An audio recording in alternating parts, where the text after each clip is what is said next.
Hai semuanya, Assalamualaikum warahmatullahi wabarakatuh. Kembali lagi dengan Ibu Sari di pelajaran fisika. Nah, apa kabar kalian hari ini? Semoga baik-baik saja ya.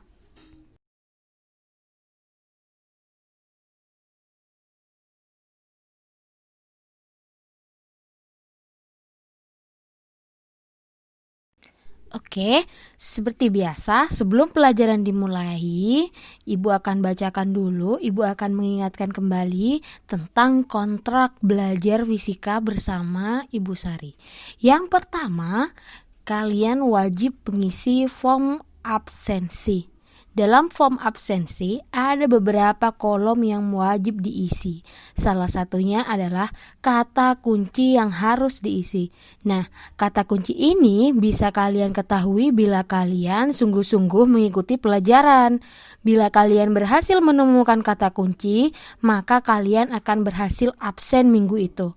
Sebaliknya, bila tidak, maka kalian tidak akan berhasil absen atau keterangannya nanti akan berisi alfa. Kalian tahu kan kalau toleransi alfa adalah 3 kali.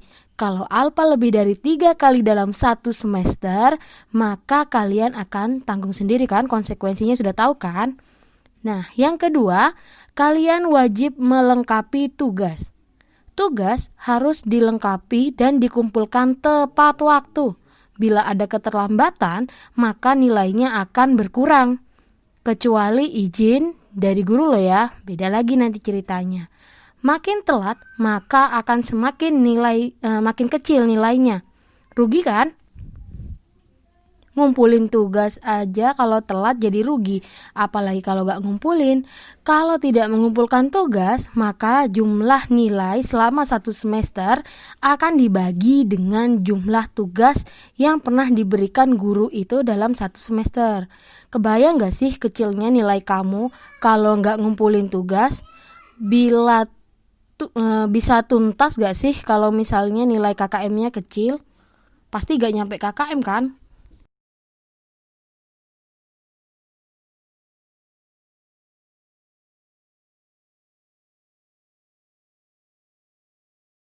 Selanjutnya yang ketiga yaitu tentang bintang.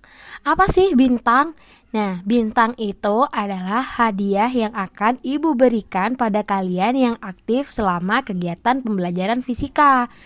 Misal, 3 nama yang absen duluan pada pertemuan kali itu akan Ibu kasih 1 bintang. Selain itu, contohnya lagi, kalau kalian aktif bertanya atau aktif menjawab di Google Classroom, Ibu juga kasih 1 bintang. Nah, jumlah bintang yang kamu punya akan Ibu tambahkan di akhir semester untuk menambah nilai kamu.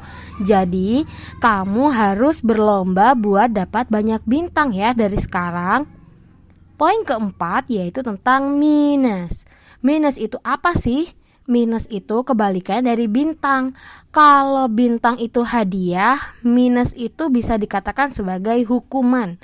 Minus akan diberikan pada siswa yang alfa atau siswa yang telat mengumpulkan tugas dan siswa yang tidak aktif di Google Classroom. Jadi hindari minus dari sekarang ya, karena nilai minus juga akan diakumulasikan di akhir semester.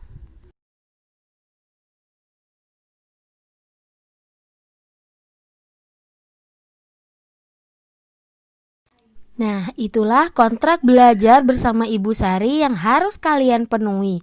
Semoga kita bisa melaksanakan kontrak dan selalu bekerja sama agar pembelajaran fisika kita menyenangkan. Yuk, mulai belajarnya dari sekarang.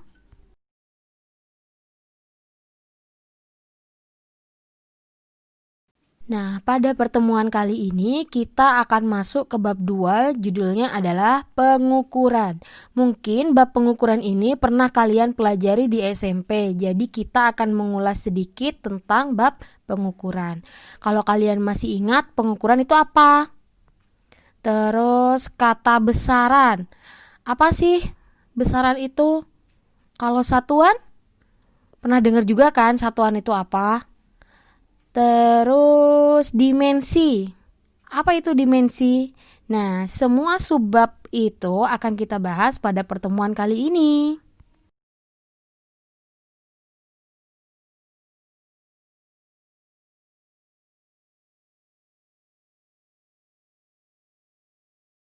Kita mulai dari pengertian kata pengukuran. Nah, pengukuran di sini diartikan sebagai kegiatan membandingkan suatu besaran dengan alat tertentu dan memiliki satuan. Nah, di situ ada kata besaran dan satuan. Masih ingat nggak tentang besaran atau satuan? Kalau jawabannya lupa-lupa ingat, yuk check it out.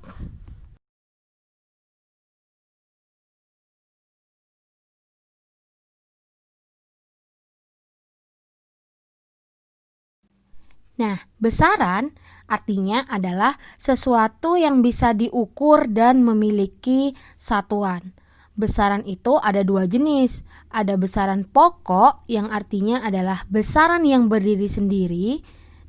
Jadi terdiri dari 7 besaran. Yang pertama adalah besaran panjang, yang kedua massa, ketiga waktu, 4 suhu, 5 kuat arus, 6 intensitas cahaya, dan 7 jumlah zat. Jenis besaran selanjutnya disebut dengan besaran turunan, yang artinya besaran yang terdiri dari beberapa besaran pokok. Contohnya nih, kecepatan. Nah, kecepatan itu terdiri dari perpindahan dan waktu. Contoh lagi, percepatan misalnya. Nah, percepatan kan terdiri dari kecepatan dan waktu. Ayo, siapa lagi yang bisa menyebutkan contoh dari besaran turunan? Banyak sekali kan?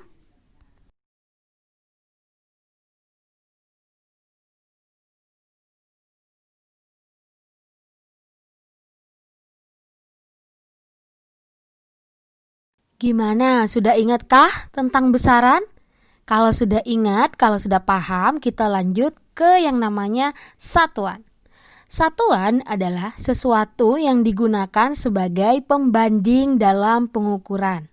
Nah, dalam ilmu fisika, berlaku sistem satuan yang dibakukan, sehingga satuan tersebut bisa diterima oleh banyak orang.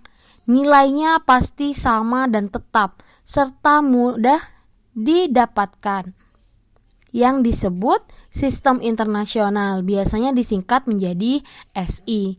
Nah, di sini ada tabel besaran pokok dalam sistem satuan internasional. Misal, besaran panjang itu satuan internasionalnya adalah meter dan lambang satuannya M. Lanjut, misal. Nah, ini besaran suhu. Biasanya kalau di Indonesia kita menggunakan yang namanya satuan Celcius. Namun satuan internasional dari suhu bukan Celcius tapi Kelvin. Lambangnya K. Seperti itu ya. Lanjut ke tabel besaran turunan dalam sistem satuan internasional. Nah, di sini contohnya ada luas. Satuan dari luas meter persegi. Paham ya?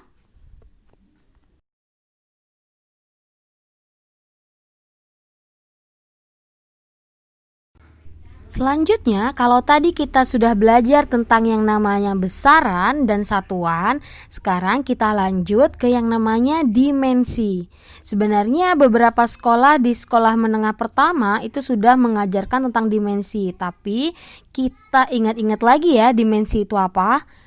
Dimensi adalah hubungan antara besaran dengan besaran-besaran pokok.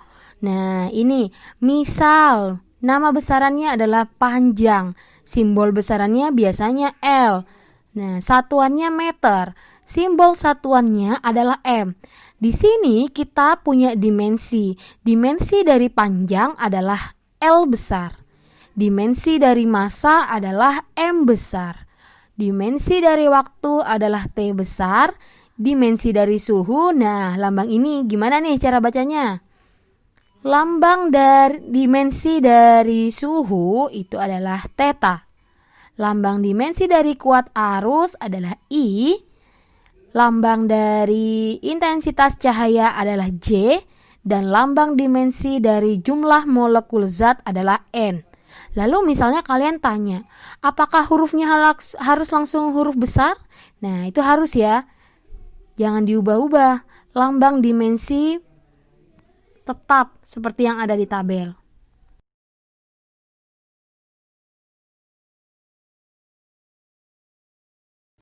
Nah, gimana? Ada pertanyaan kah? Kalau ada pertanyaan, silahkan komen di Google Classroom ya.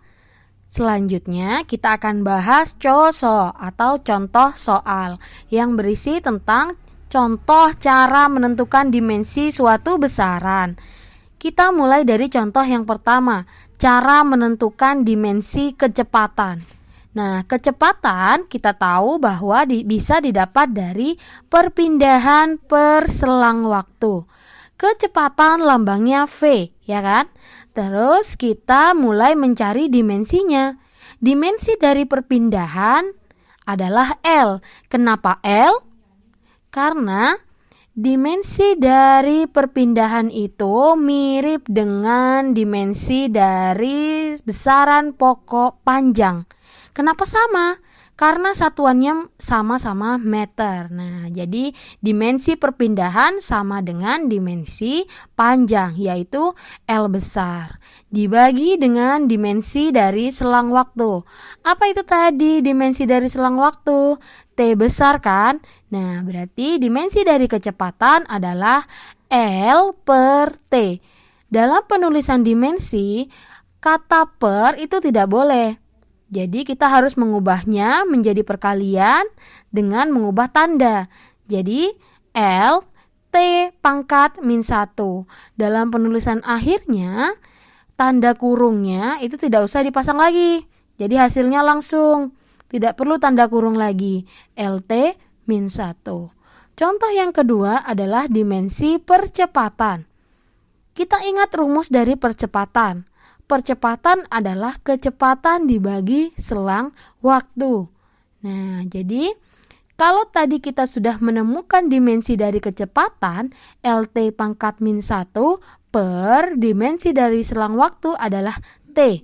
Jadi, LT pangkat min 1 per T. Nah, Ibu tadi kan sudah bilang, kalau tanda per itu tidak boleh dipakai. Jadi, tanda per harus diubah menjadi perkalian. Per T itu sama dengan pangkat min 1. Kalau naik ke atas jadi min 1 tambah min 1 kan, berarti LT pangkat min 2. Tanda kurungnya dibuang, jadi sisanya dimensi dari percepatan adalah LT min 2. Gimana? Sudah paham kah?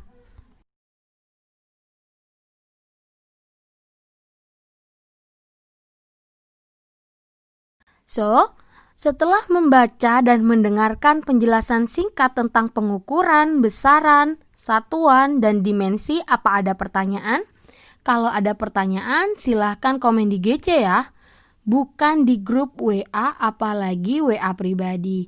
Nah, untuk pertemuan kali ini, kata kunci yang harus diisi adalah fisika yes. Silahkan diperhatikan penulisan dari kata fisika yes.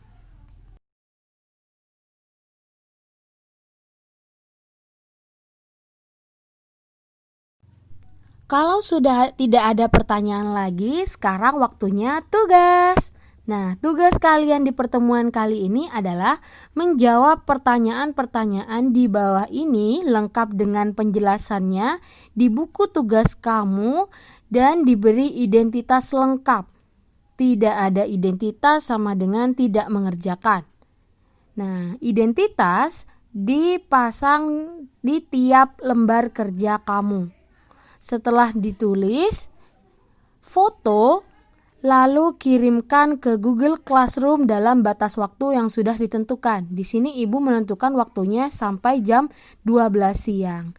Nah, silakan dibaca, dikerjakan, disalin ke buku catatan, diberi identitas, foto, lalu kirim ke Google Classroom.